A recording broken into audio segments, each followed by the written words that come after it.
Hi, and welcome to Prepping Essentials. Well, we're back in the prepper pantry with another suggestion on what you can do with your preps to make a healthy and sustainable meal. Thought today I'd do something that everyone will have in their preps, which is long grain rice.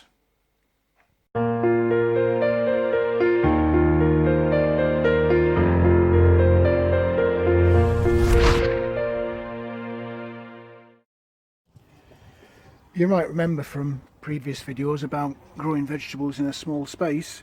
We're into January and these are what's left of carrots that I planted last year.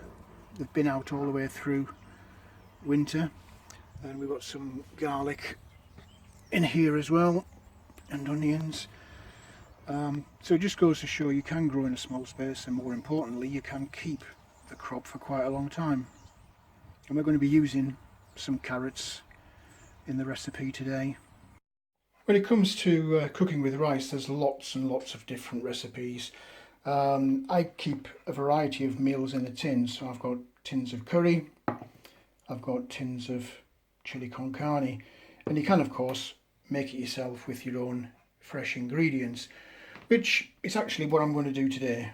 But I'm not going to do a curry or a chili. I'm going to do something a little bit different that I saw and used to eat on my travels when I was living and working overseas. So today, fresh ingredients we're going to need. You can get these out of a garden. You can grow these very easily pretty much anywhere in the world in a fairly small space, and indeed I grow these in tubs or pots outside of the house, and you'll have seen that in previous video. So we've got our rice from our long-term food stores, and then we've got a few carrots, an onion, a couple of cloves of garlic.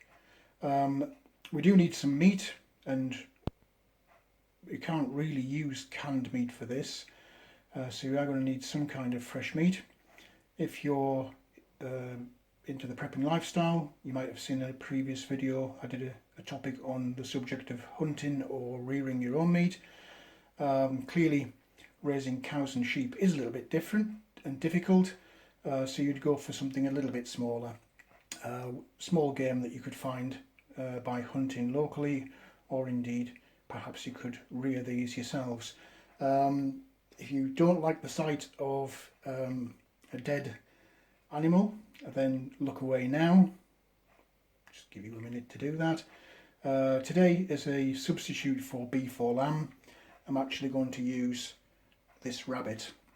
Now, disclaimer, I didn't go out and hunt this rabbit myself. I have a friend who has a YouTube channel. I've mentioned him in a few videos before.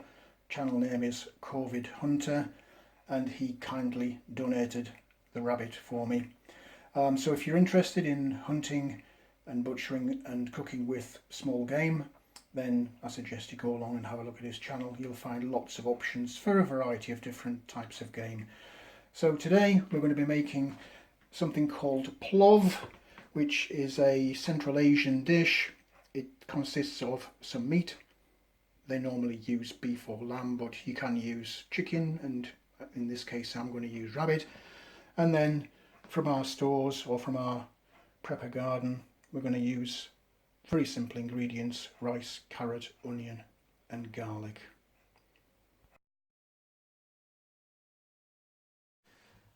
So the first thing I wanted to get out of the way was the rabbit. So I've been butchering that, got some really nice back straps off there, deboned the back legs, front legs as well, and I've just got those into fairly sizable sort of inch chunks, cubes, whatever you want to call it. I'll just do the rest of these now. Very simple. Pop those into there. As I said, you would do this with beef or lamb. Could use chicken, I suppose, but you don't get much meat on a rabbit, unfortunately. A lot less on the chicken as well. So we're just literally slicing this into cubes, as with all of the stuff that I do. It's no big science.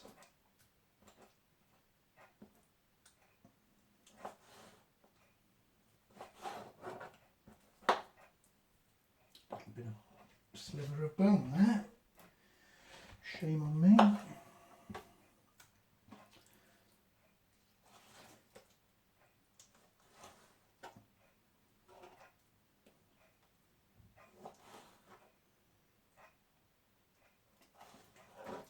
You do need a fairly sharp knife for this.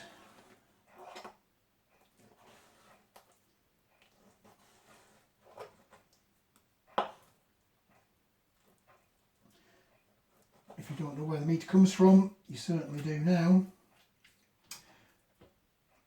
I'm guessing, rough guess, there's about 400 grams there, which in the scheme of things is not an awful lot of meat, but come the glorious day, you'll be very pleased to have that. So I'll just pop that to one side for now while we look at the rest of the ingredients. The carrots, they are what they are. Let me just get a clean chopping board for these.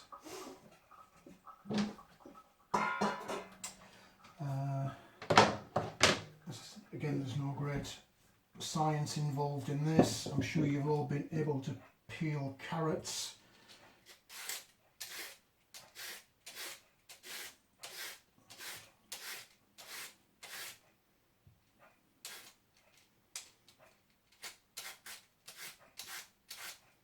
Whoever invented this was a very smart cookie.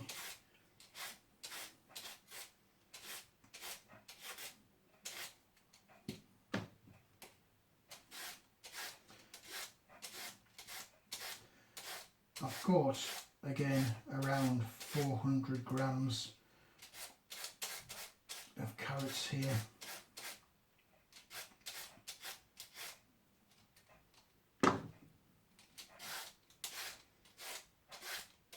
And what we're going to do with these is to cut them into little strips. Just wash those.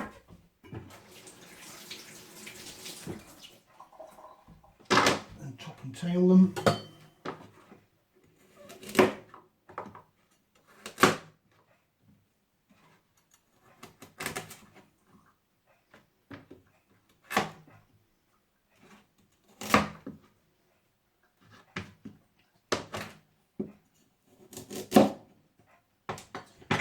And they're ready to go into a dish. It's half that. I promise I won't make you watch all of this, but what we're looking for is little wedges or strips.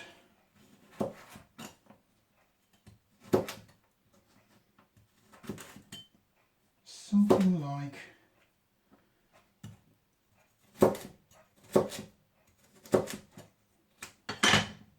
like that, if you can see that on the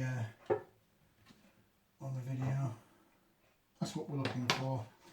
So I'll quickly do that and then you can come back to me in a minute.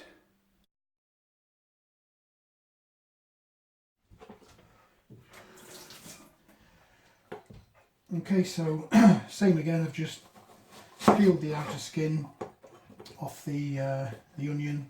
As I said, there's about 200 grams of onion. Just finally slice that. Got to be careful now with the fingers.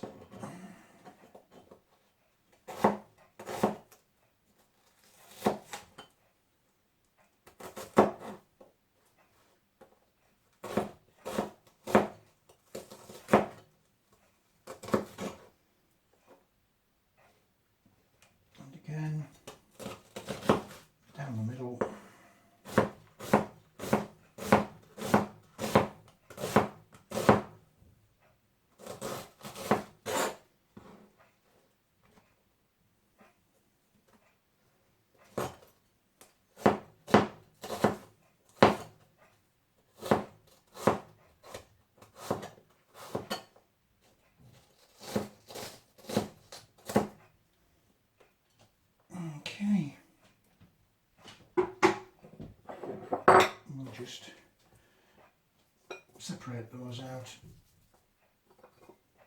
into the dish so that they're in little rings. You don't want them all clumping together. Just makes it easier to fry them off if they're broken up already.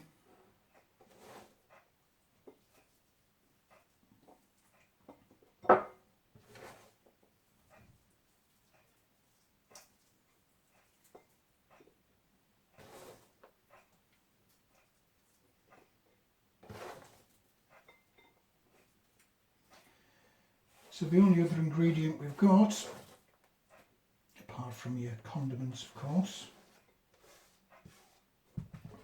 is the garlic. Quickly move on to the garlic. Again, there's no rocket science involved in this. All we're doing literally is peeling the cloves. So just simply top and tail them and then peel off the skin. I'm going to leave these whole rather than chop them up into little pieces, and I'll just pop them into this dish.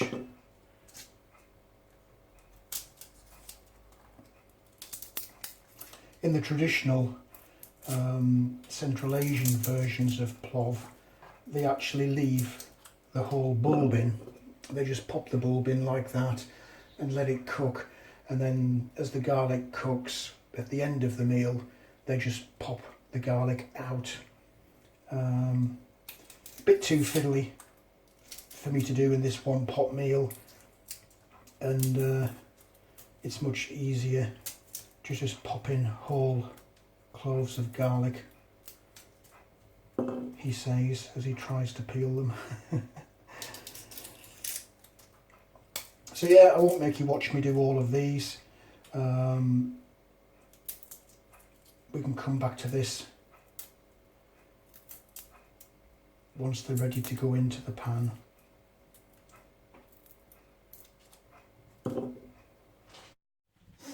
Okay, so all we need now is 2 cups of rice.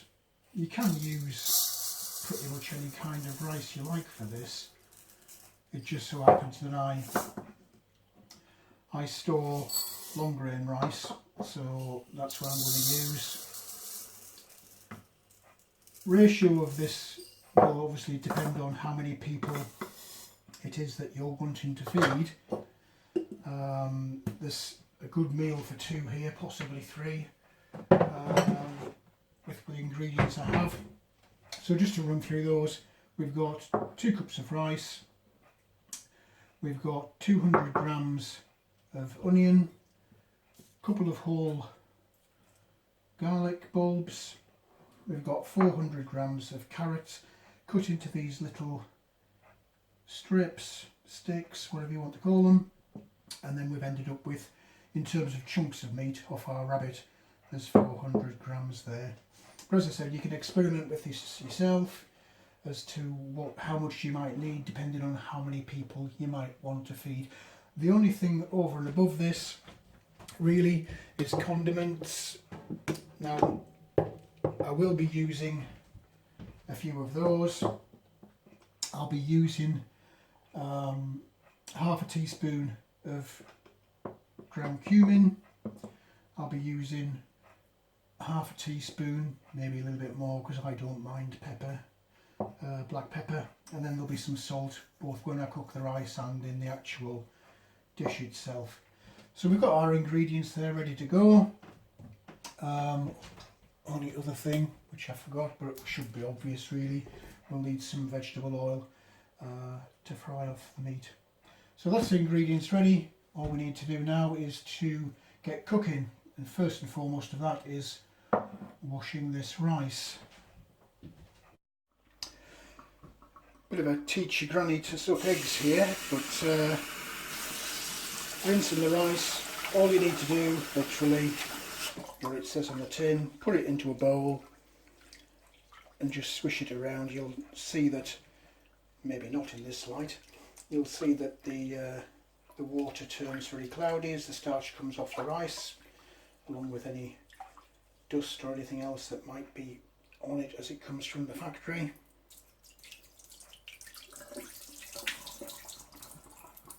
Drain the water off and repeat. And just keep doing that as many times as you need to until that water starts to run clear.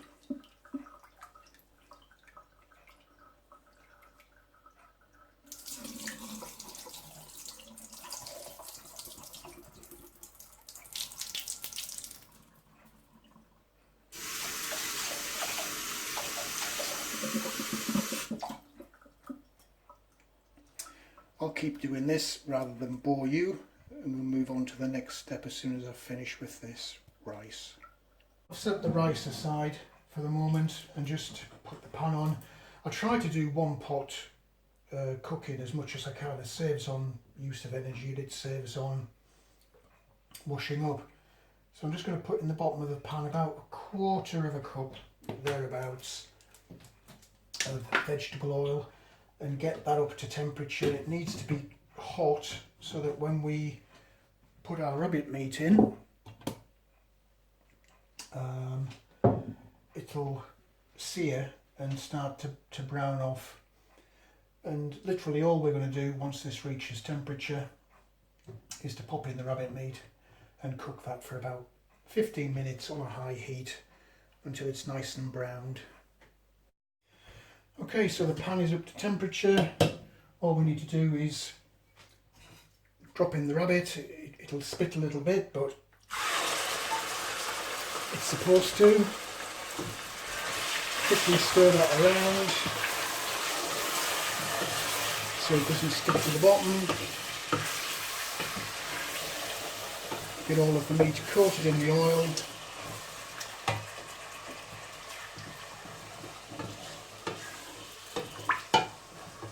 And then get the lid on to bring it up to temperature.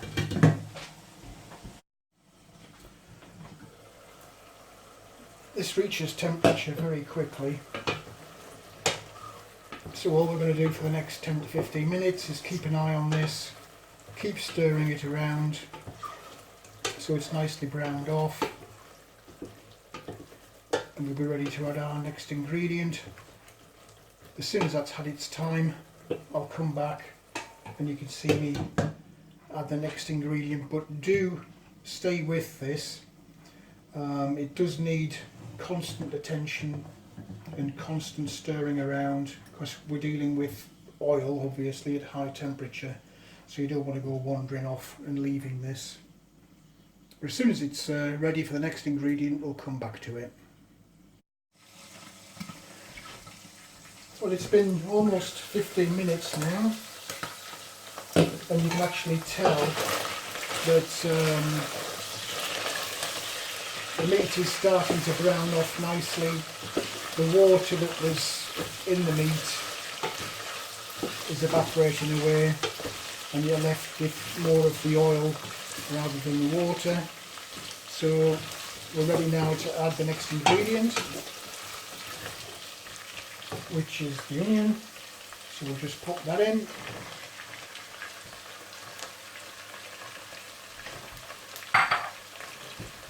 Give that a quick stir around to mix it in.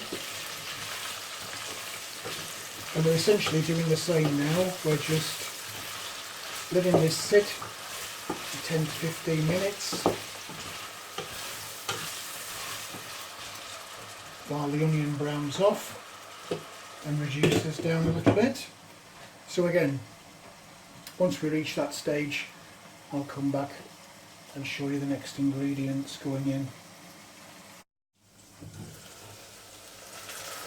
Do make sure that you do keep stirring this as the time passes by and the oil reduces. There'll be a temptation there for the onion and the meat to start sticking to the bottom of the pan. We don't want that, and similarly we don't want the onion to burn. It's 5 or 6 minutes gone by now, so we'll come back to that in a short while. I will be boiling a kettle up in readiness for when the next ingredient goes in, because we will need some boiled water to go into this, but we'll come to that in a minute. So this has been cooking away for a little over 10 minutes now. I don't know if you can see that or not, but that's browned off nicely. We're now ready to add the next ingredients, and as if by magic a kettle's also appeared, because we're going to need some boiled water to go in here. So in go the carrots. We'll also add our garlic at this stage. Give that a bit of a stir around, just to mix everything in.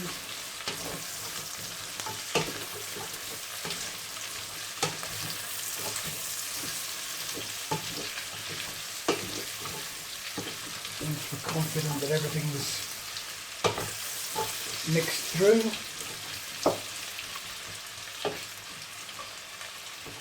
we're now going to add 2 cups of boiling water.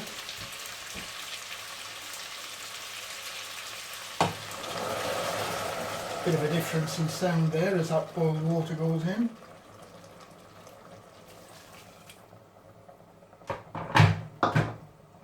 Just give that a bit of a stir around.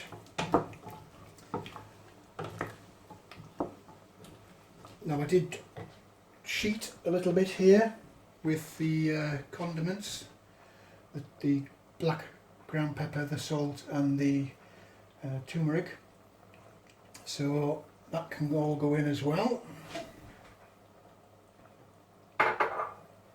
and give that a stir around. Same thing again, we're going to give this about 10 to 15 minutes on a high heat. And again, every so often, we're just going to come back and give it a stir every few minutes just to make sure it doesn't stick. So I'll keep you updated as and when I check it.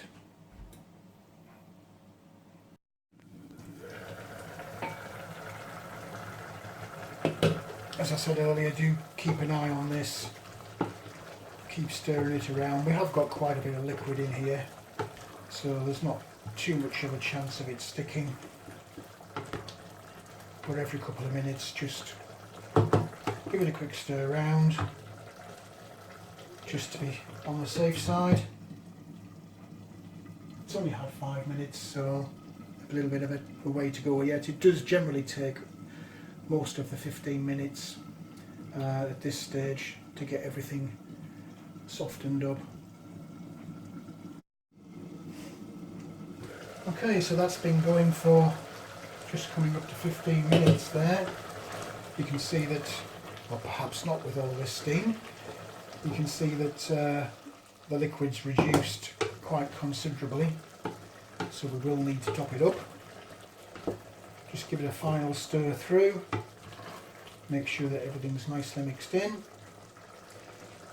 And now for the tricky bit, we've got to add our rice, and all we're doing is literally layering that over the top.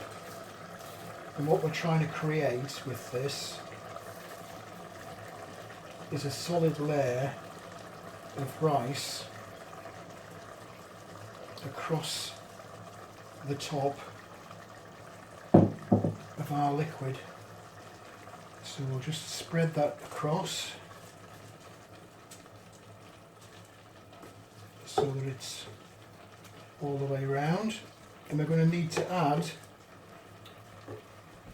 some, just rinse out that last remnants of the rice there in that dish. We're going to add water so that the rice is fully covered.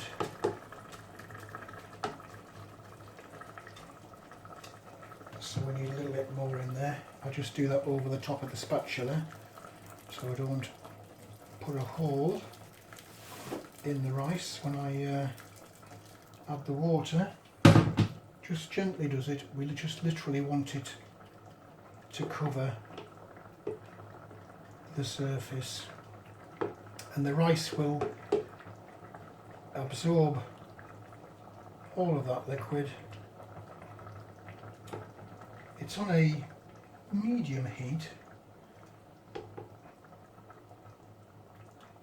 Just a little bit more, I think.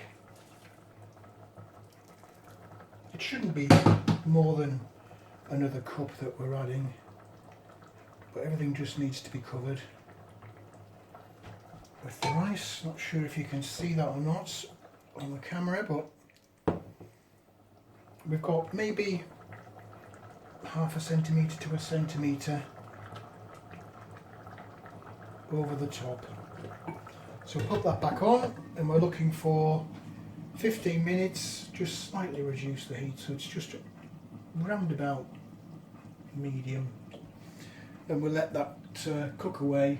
That should roughly take 15 minutes, but do keep an eye on it, and try not to be tempted to give it a stir, because at this stage it doesn't need stirring. Well, that's been cooking away for about 5 or 6 minutes now. The rice will be sucking out all of the liquid, and as the steam rises through the rice, that will help to cook it off as well. So, as I said, around about 15 minutes it should be done, and we'll come back to it for a look, but don't stir it. Okay, so that's just coming up now to 15 minutes. So all we're going to do now is turn off the heat, leave this as it is, and just let it sit there anywhere from 5 to 10 minutes. I guess it depends how impatient or hungry you are, but we just need that turning the heat off to just let that sit there and just continue to steam for another, as I say, between 5 or 10 minutes. At the end of the 5 minutes, what you can do is just pop the lid, just have a little bit of a test on the rice to make sure it is nice and soft, but it should be now actually, but that extra 5-10 minutes just lets it all rest, and the remaining liquid steam through. So we'll see you in between 5 and 10 minutes. Okay, so I've just let that sit there for 10 minutes. I don't know if you can see that, how the rice is sitting across the top, a bit like a pie crust, I guess. So let's get it all mixed up. You can see that the liquid has disappeared, and it's now not a dry mix, but a drier mix. And we should have smelly vision, because this smells lovely. We're now ready for plating up, so let's do that. So here we go. Let's just pop that on there so I don't burn the work surface.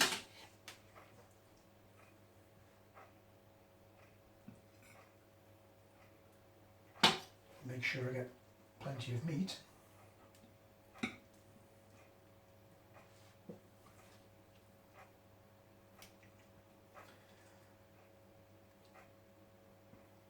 As you can see from what's left in the pan,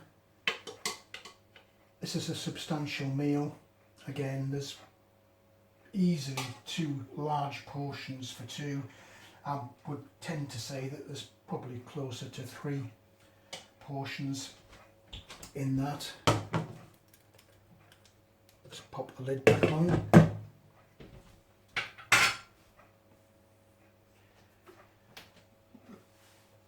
And there we are. A little bit of salt and pepper just to season to taste. And we've got our Central Asian plov using rabbit rather than the traditional beef or lamb. Bon appetit! So that's our rabbit plov, and I can't wait to get tucked into that. It does look very nice indeed. And using things that we would have in our pantry, or as preppers we would be able to forage from the garden, or in the case of the rabbit, forage from the wild. Well, that's it for this video. I hope you found something in there that was of interest to you. If you did like the video, please do click on the like button. Also feel free to hit the subscribe button if you haven't already done so. As always, welcome any comments, questions or suggestions you might have. What do you think of the rabbit plov? Do you have any prepper pantry type recipes that you want to share with anybody? Or is there anything that you would like me to see me cooking with? Just let me know in the comment section below. But for now, thanks for watching, and I look forward to seeing you in the next video.